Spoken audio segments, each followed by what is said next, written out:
Silchar news 24 আপনাদেরকে স্বাগতম জানাই। আজ হলো 24 নভেম্বর রবিবার। আজকের কয়েকটি বিশেষ গুরুত্বপূর্ণ খবর নিয়ে আসলাম। আজকের প্রথম খবরটি হলো রাজ্যে উপনির্বাচনের ফলাফল ঘোষণা হওয়ার পর রাজ্যের মুখ্যমন্ত্রী ডক্টর হিমন্ত বিশ্ব শর্মার রাজ্যবাসীর জন্য কয়েকটি বড় ঘোষণা। মুখ্যমন্ত্রী ডক্টর হিমন্ত বিশ্ব শর্মা ফেসবুক লাইভের মধ্যে জানিয়েছেন আগামী 10 ডিসেম্বর থেকে 20 ডিসেম্বরের ভিতরে বন্ধন সহ মাইক্রোফাইন্যান্স থেকে ঋণ নেওয়া মহিলাদের 50,000 টাকা পর্যন্ত ঋণ মাফ করে মহিলাদের এনওসি প্রদান করা হবে বলে ঘোষণা মুখ্যমন্ত্রী ডক্টর হিমন্ত বিশ্ব শর্মার। তার সঙ্গে রাজ্যের ছাত্রছাত্রী সকলদের জন্য মুখ্যমন্ত্রীর বড় ঘোষণা। এইচএসএলসি অর্থাৎ মেট্রিকে স্থানপ্রাপ্ত শিক্ষার্থীদেরকে প্রদান করা হবে আনন্দরাম বড়ুয়া পুরস্কার। তার সঙ্গে নবম শ্রেণীর ছাত্রছাত্রীদেরকে প্রদান করা হবে সরকারি সাইকেল। ঘোষণা মুখ্যমন্ত্রী ডক্টর হিমন্ত বিশ্ব শর্মার। তার সঙ্গে এইচএস অর্থাৎ উচ্চ মাধ্যমিকেতে ভালো ফলাফল নিয়ে পাশ করা ছাত্রছাত্রীদেরকে স্কুটি প্রদান করা হবে। তার সঙ্গে বন্যায় ক্ষতিগ্রস্ত হওয়াদেরকে আগামী 10 থেকে 20 ডিসেম্বরের ভিতরে বন্যার টাকা দেওয়া শুরু করা হবে।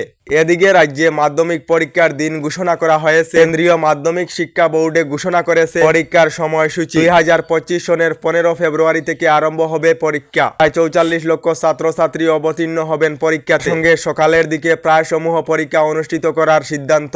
30 মিনিট থেকে 12টা 30 মিনিট পর্যন্ত প্রায় সমূহ পরীক্ষা অনুষ্ঠিত করা হবে বলে ঘোষণা করা হয়েছে। এদিকে শাকসবজি সহ বিভিন্ন বস্তুর মূল্য নিয়ে একটি রিপোর্ট প্রকাশ করা হয়েছে। সমান সময়ে বস্তুর মূল্য বৃদ্ধি নিয়ে সাধারণ মানুষদের মধ্যে হাহাকার পরিস্থিতি দেখা দিয়েছে। আর দেশেতে পেঁয়াজ 3700 টাকা প্রতি কুইন্টাল এবং বিভিন্ন শাকসবজি সহ বিভিন্ন বস্তুর মূল্য অনেকটাই কমে যাবে। সিএমআইর তরফ থেকে রিপোর্ট প্রকাশ করা হয়েছে। এদিকে প্রধানমন্ত্রী আবাস যোজনার গড় নিয়ে কেন্দ্রীয় সরকারের তরফ থেকে নতুন একটি আপডেট দেওয়া হয়েছে। কেন্দ্রীয় সরকারের তরফ থেকে প্রধানমন্ত্রী আবাস যোজনার গড় গ্রামীণ নিয়ে নতুন একটি আদেশ জারি করা হয়েছে। এই নতুন আদেশ অনুযায়ী প্রধানমন্ত্রী আবাস যোজনার গড়ের দ্বিতীয় পর্যায়ে মহিলাদের নামে গড় নির্মাণ করা হবে। অর্থাৎ এবার থেকে মহিলাদের নামে প্রধানমন্ত্রী আবাস যোজনার গড় দেওয়া হবে। প্রধানমন্ত্রী আবাস যোজনার গড় নিয়ে গতকাল এই নতুন আদেশ জারি করা হয়েছে। এদিকে রাজ্যে পঞ্চায়েত নির্বাচন নিয়ে রাজ্য সরকারের ক্যাবিনেট বৈঠকে গুরুত্বপূর্ণ সিদ্ধান্ত গ্রহণ করা হয়েছে। রাজ্যে 2টি পর্যায়ে পঞ্চায়েত নির্বাচন অনুষ্ঠিত করা হবে। তার সঙ্গে আগামী 10 ফেব্রুয়ারির ভিতরেই হবে রাজ্যে পঞ্চায়েত নির্বাচন। কাল রাজ্য সরকারের ক্যাবিনেট বৈঠকে জানিয়েছেন রাজ্যের মুখ্যমন্ত্রী ডক্টর হিমন্ত বিশ্ব শর্মা আগামী 10 ফেব্রুয়ারির ভিতরেই রাজ্যে পঞ্চায়েত নির্বাচন অনুষ্ঠিত হবে। এদিকে ভয়াবহ বায়ু প্রদূষণের কবলে পড়েছে দিল্লি। ভয়াবহ বায়ু প্রদূষণের জন্য দিল্লিতে বিদ্যালয় বন্ধ ঘোষণা করা হয়েছে। তার সঙ্গে দিল্লির সরকারি কার্যালয়েতে 4% কর্মচারী কাজ করিবেন। এদিকে এখনো পর্যন্ত সরকারি গড় লাভ না করা সকলদের জন্য এসেছে একটি ভালো খবর। প্রধানমন্ত্রী আবাস যোজনার গড়ের 8 বছর সম্পূর্ণ হয়েছে বলে কেন্দ্রীয় সরকার থেকে জানানো হয়েছে। এই